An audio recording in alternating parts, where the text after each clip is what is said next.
নমস্কাৰ আপোনালোকক স্বাগতম জনাইছো আমাৰ চেনেলত আৰু আজি লৈ আহিছো আপোনালোকৰ বাবে দেশ বিদেশৰ পৰা বহুকেইটা গুৰুত্বপূৰ্ণ খবৰ। আজিৰ বিগ ব্ৰেকিং নিউজটো হৈছে শেষত মই সন্দেহ কৰা কথাটোৱে সত্য হ'ল। শেখৰ আৰু সিদ্ধাৰ্থ হলনি হৈছিল ৰেহ ৰূপ। মেনেজাৰ হলনি হৈছিল। জুবিনৰ সংগীয়ে গমেই পোৱা নাছিল এই কথা।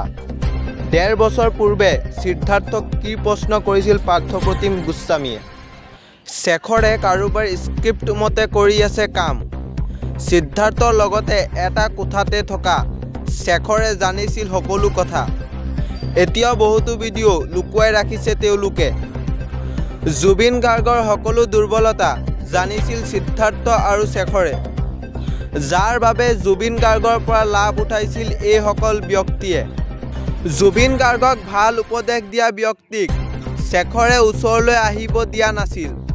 প্ৰকৃত বন্ধুখিনিক জুবিন গাৰ্গৰ ওচৰৰ পৰা নাইকিয়া হোৱাত দুখ কৰিছিল জুবিনে।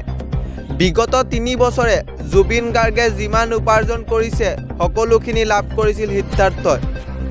সিদ্ধাৰ্থই যিমান পাৰে সিমান বিক্ৰী কৰিছিল জুবিন গাৰ্গক।